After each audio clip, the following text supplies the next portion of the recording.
really upsets me about these zombie movies? The lack of basic food safety principles. Oh, gross! That human hasn't showered in weeks. At least rub some Purell on that thing. And how does that make you feel? Sad, but also hungry? Do you think this might be related to your eating disorder? No. I just prefer the taste of brains and formaldehyde. They're like little pickles filled with memories.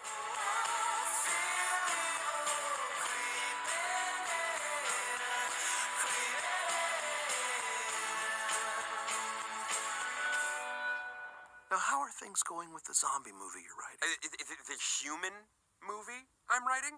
Night of the Living? The zombies are the victims. Right. Well, I had a great meeting with zombie George Romero, but my meeting with George Lucas did not go well. You ate George Lucas. What? No. Well, not all of him. Well, if you only ate part of him, hopefully you started with parts 4, 5, and 6.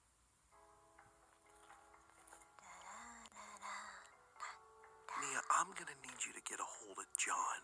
I know he's retired, but I gotta talk to him about one of his former patients. Sure, Dr. Max. Oh, the Invisible Man stopped by, but I told him he needed to make an appointment if he wanted to be seen. And I guess that was a bad choice of words because then he started crying. Oh, that guy has such thin skin. Hey, I'm standing right here, jerks. John, I thought you'd just call. I'm actually on a date with a feisty little pigeon on the roof. So make this quick.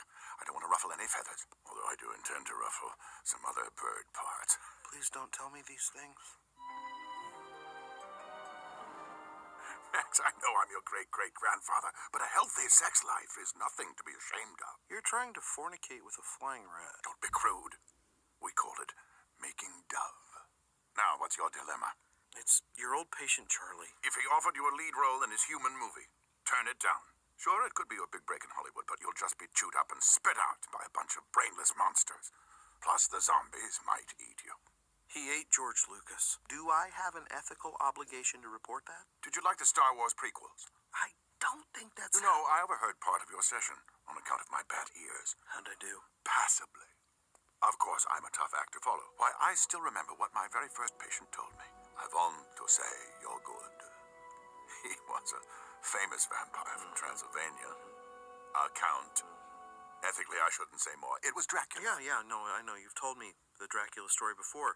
Do you have any actual advice? With the zombies, sometimes it's not what they say, it's what they don't say. They're always going on about brains, when the real problem is their heart. Huh. That's actually very insightful, sophisticated advice. Yes. Now, if you'll excuse me, I've got to go see my fine feathered friend with benefits. If you're a bird, I'm a bird. She made me watch The Notebook, but it was worth it. Things got pretty free range. Okay. Earlier you mentioned that you went through a difficult breakup right after you became a zombie. She took my heart, Doc. Yeah, well, I can empathize. I recently went through a breakup myself, and... No, she was a forensic pathologist. She took my heart. Oh, well, see, that's what I'm saying. You're constantly trying to fill your stomach with other people, but maybe that's not the part of you that's empty. Whoa. Breakthrough? The right woman's out there, and as soon as she dies and is reanimated as a flesh-eating ghoul, you're gonna find her. Thanks, Doc. You know, when it comes to the supernatural, you're a natural. Now if I could just take my own advice.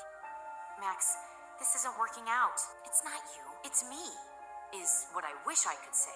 But it's definitely you. It's so sad to see someone hung up on an ex like that.